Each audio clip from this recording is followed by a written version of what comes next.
So I'm just going to show you how I bank my virgin queens. I did some cell building the other day, and that little box on the extreme left, I think, is your side, or the one on the end there. That's the end of my cell builder, so that raised a lot of my queens. And the queens that went into my finishers, which are there, have all come out, and then now I've actually hatched them in the incubator, and they are now virgins, because I didn't have enough time, because I've been doing my honey extraction, to use them. But I'm using them today and tomorrow, and as I get back around my apiaries, to make sure that all my colonies are queen right before the next flow. So what I'm going to do is just lift them out to show you how I bank them and how it kind of works. It's not always guaranteed, they don't all survive, but at least it gives you a chance to have some virgins available when otherwise you would have not been able to use them. It's just something you can do if you have an incubator, or if you just want to hatch them out straight into there, and then you can use that. So I haven't got my tripod with me today, but I'm going to try and lift this off carefully and then show you what I mean. So I've also got some queens that I banked that are mated queens, so they're being looked after really well. So that's great.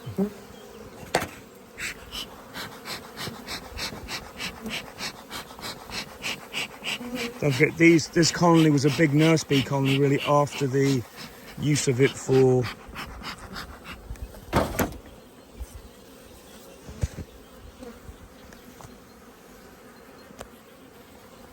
so here's one of my virgins I banked. That's just one I put on the top because I ran out of room underneath. That's still alive. This has been in there 3 days, so they're getting well fed. Some more here. You can see they're marked yellow dot queen. So it just shows you what you can do. So these are queens I got from Italy that came, and I wasn't ready to use these either. So what I've had to do is bank these as well, but they're all looking absolutely great.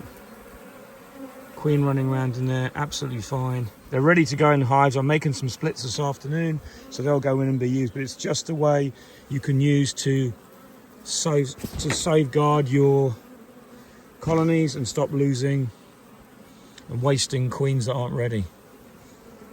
Let's just put these here because they're going to fall off. The other ones are pretty well glued down, so it's going to lift these off for now. That one isn't that well stuck down, that can come here as well. They're all alive. Guess we'll just lift that off.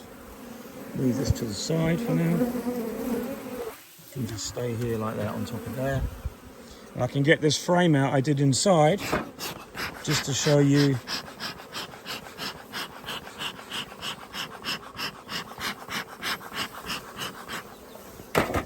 So what I did was I also, when I'm a bit organised, what I did as well was I also put a frame of foundation in that the bees have drawn out as well without giving them anything else. You can see that there. That's the foundation they've drawn out. And that means that that wasn't being built around my virgin queens. So here we go. This is my original grafting frame that I convert. And you'll see, hopefully, most of these still alive. Oh, one's come out. Look at that. So one has escaped. So we've got a virgin in there. But the rest are all alive. Look at the size of these. I'm just going to put this against the other hive so I can show you better in the sunlight.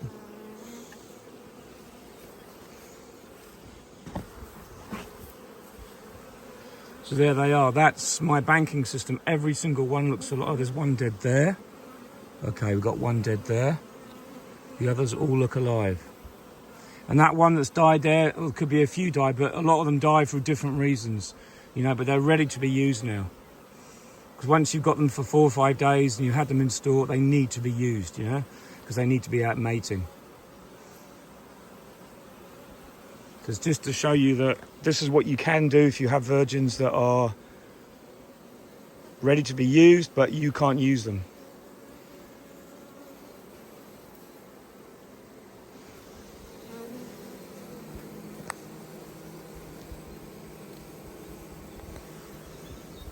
I learned to do this because I did instrumental insemination. I've done a few attempts at that and I had some good results, but I don't at the moment have the time to do any because I'm too busy with everything else. But at least I know how I can hold some virgins if I need them. And there you go.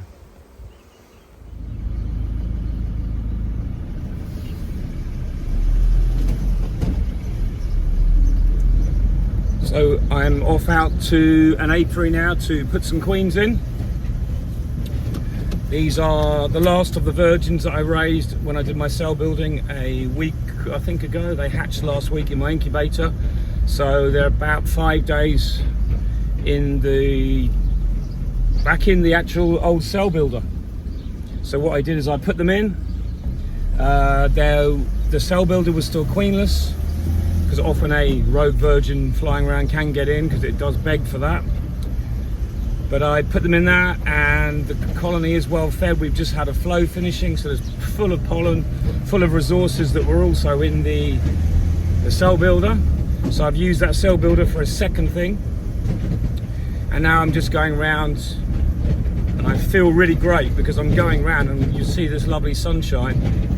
The brilliant thing is we are experiencing some really nice weather. It's desperately drying out really quickly, but the dry weather has been absolutely amazing because any colonies that swarmed seem to, in the majority of cases, have requeened themselves. So what I'm doing is, say if I go into an apiary, typically you might get 30-40% of the swarm, which is about normal for our spring here.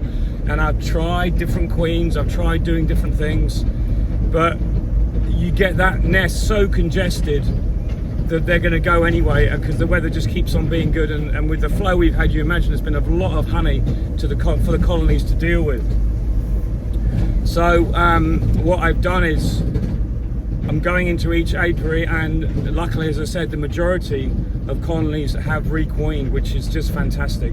But the other thing is they've requeened early, they're full of resources, so the strong colonies I can take nukes from, because I've got a few queens and I'm getting a few queens in the post every now and again whenever I can.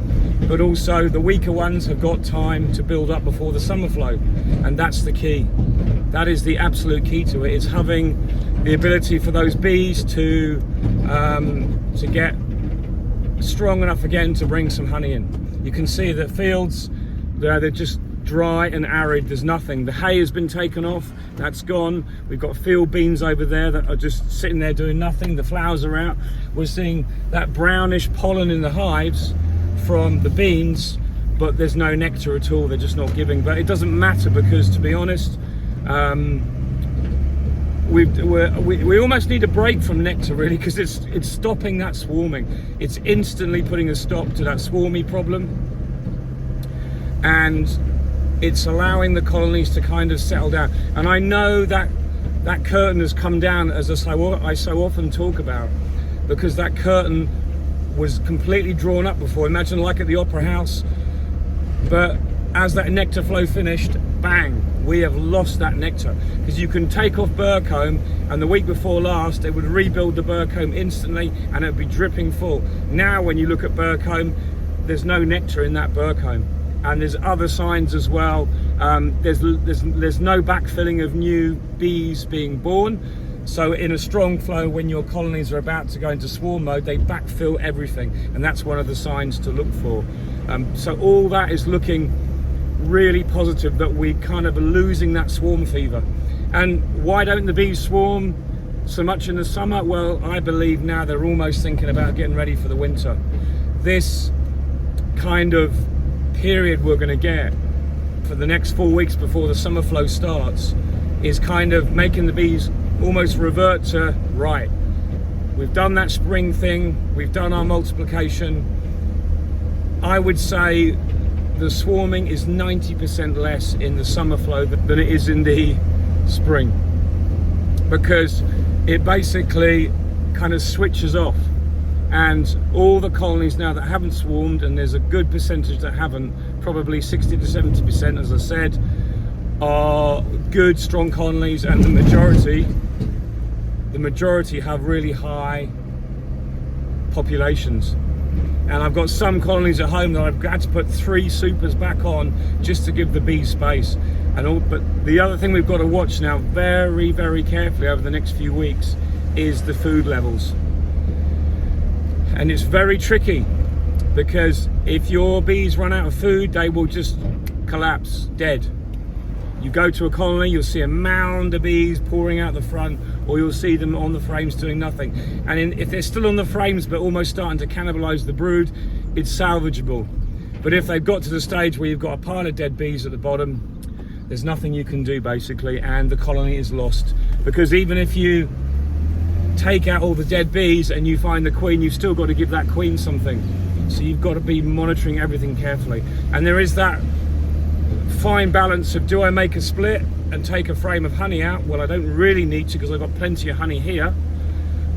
But if I don't take a frame of honey out, then I may have to feed the nukes even more, because they're always hungry at the start before the flow starts. But if I do take a frame out, then it leaves the colony that's in the position, okay, it's a little bit weaker because you've taken a split from it, but they're so big, some of these colonies, it's probably not going to be enough to sustain that colony. So it's really a fine balance. The whole year is a fine balance, really. And the more and more I do beekeeping, and the longer I keep bees, the more I realize that each segment of the year is so partitioned, is so incredibly unique to my area, unique to everyone else's area, because I know it really well now. When you watch the bigger beekeepers on YouTube or whatever platform you watch it on, you see exactly the same. They're all doing things in accordance with the experience they built up. And I mentioned this the other day, and I also mentioned it when I was harvesting honey just before, because this year I got it all off, but other years I haven't. And how and why I got it all off this year, I don't know. Was it because the honey wasn't cured enough? I'll find out, but it seems to be as though it was, because every now and again you find a frame that was crystallizing or starting to go cloudy, but I managed to get it all off, and I had nice hot weather to do it, and once it was off it stayed warm, the honey. I think that was the key to it. So excuse the bumpiness, but I'm just going down to my closest apiary, because I'm going to put these few queens in that are here. They come out the incubator, they come out the these are marked virgins. I'm going to run these into colonies that were queenless, well, that I couldn't find a queen yesterday. And the beauty of that is, excuse the bumps, the beauty of that is if there is a queen there, they might battle it out, but it's unlikely they'll swarm, because they've done that swarmy thing. They're not that energized, and there's less bees there. So your queen might take over, or the one that's there. Whatever happens at the end of it, usually end up with a queen in the colony. That's all I want to do. Going around now, checking as many colonies as I can just to see their queen right is key, because it means that you're checking that at least now that colony is going to start growing and laying with a laying queen as and when she develops. So I can drive right up to my apiary here, because the ground is brilliantly dry and nothing is a problem. Here we are right alongside the apiary, absolutely brilliant. Let's get these few queens in.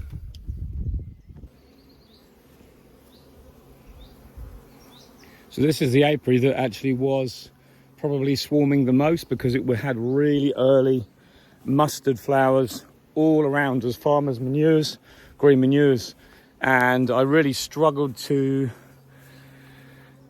kind of get my head around why that was, but it just seems that mustard actually does tend to actually crystallize quicker than most of the other things, you know. So I had to kind of really get a move on here and get the honey off, but when I came to harvest I was surprised at how actually good it was. So I only lost a little bit here, but the long and the short of it is we've got some colonies that swarmed, some that have requeened themselves, which is great. So I probably had about 50% swarm here, to be honest.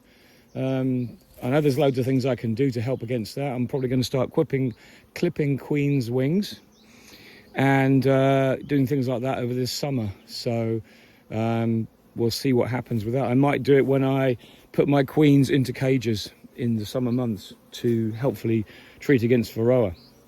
But what I do is, as I went down all these colonies last night, I was giving them space, giving them extra supers if they need it. There was a couple that were new colonies that I gave a super to as well. But also I was leaving a marker on the top. This means the colony is queen right at the front. This means the colony needs a queen. Because I know that I've just been here and I know I will be coming back today with some queens. So there's only a few, I think there's 3 or 4 that needed queens here. The rest are doing all right. So, you know, some are still really big, you can see. I've got one down here that's got suspect CBRP, quite a few bees dead at the front. But I don't know why, there seems to be any shaky bees. There's no real problem, but there's more on this one as well. So I don't quite know what it is. Sometimes we get a bit of die off, but it's nothing major. The colony looks healthy. So, you know, kind of, like I say, it is what it is. So I just have to get on with it. And as usual, I need to strim in here again. I cut this hedge late, but it's been done. And at least the bees can fly now and I can get in and out and it's tidy. But anyway, let's get these queens in. I seem to have lost my hive tool because I've got to use my emergency one out the truck. Believe it or not, I got this when I was in Vermont. One of Mike Palmer's buddies, a guy called Cork, gets these made. They're actually pressed steel. So the press bit in the middle actually strengthens it. And what it is, it's a hook. So you put this in the colony that way down and it levers up. It's a complete hook. So if you're ever taking out queens and you want to get one frame out and then the other one, so you can isolate the queen and stop her running around, this is to hook in a frame out vertically. So it's really cool. But I always keep it in the front of the truck. I've never had to use it, but for some reason I seem to have broken 2 hive tools this last week, and also I'm missing the one I had. So let's get these queens in. So I'm just going to show you how I do this. It's really simple.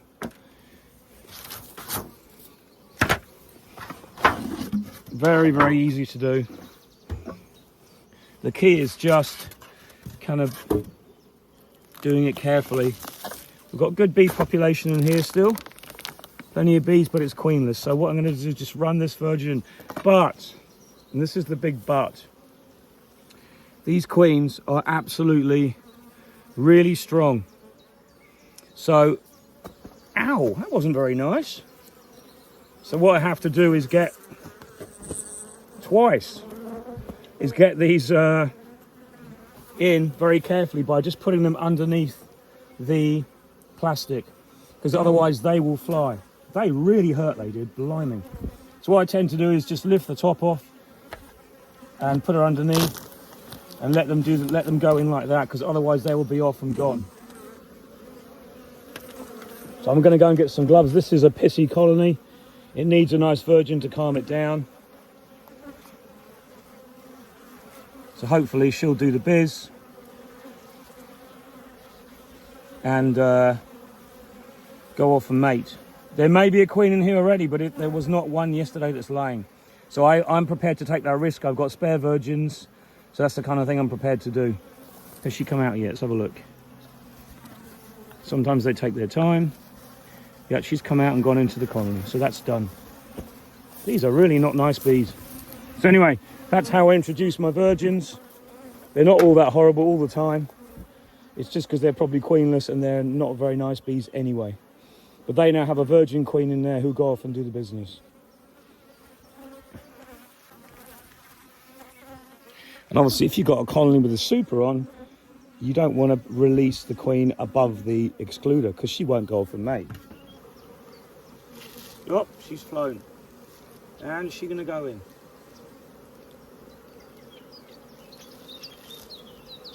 Did you see that? How quickly she flew? I think she went in the front. All I can do is hope that she did, because I'll have to come and bring back a spare one. Because I haven't seen her flying around anymore. There's every chance she went in, and she's now in the colony. That's exactly why you've got to be so careful, because these queens just are so vibrant. So quickly to fly off. and do their thing. See what happens when you don't do up the front of your suit like a dick. You get stung on the bloody Adam's apple and that hurts. Ah!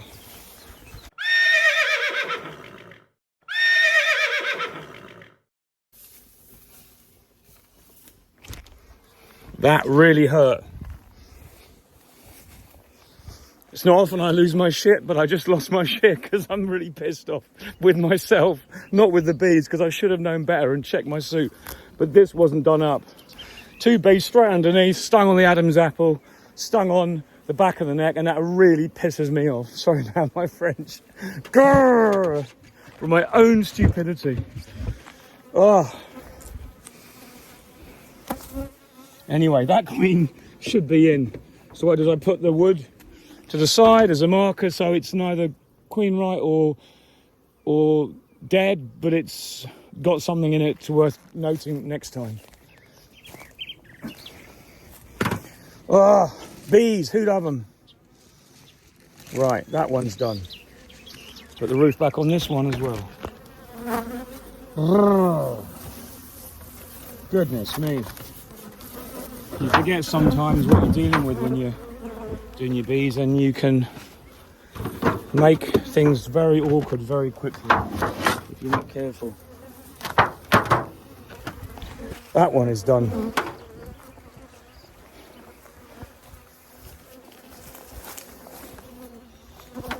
I just put them on top initially, and then when I come back after, I take them all off.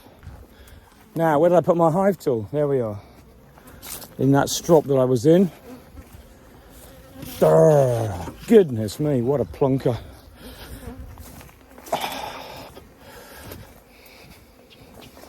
So, let's find the next one. 2 more to do down here, I think. I think there's one here that needs one. This isn't marked.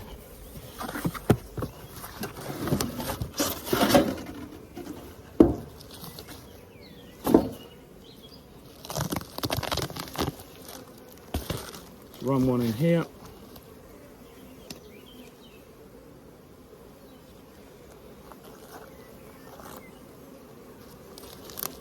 Let's cover that over for a little while, find the other one.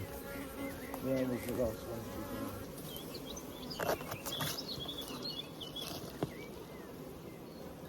Good. She's gone in. So, this apiary might be back up to speed. So, that's done. Pick up the things I left last night. And Bob's your uncle, Fanny's your aunt. We're on to the next apiary.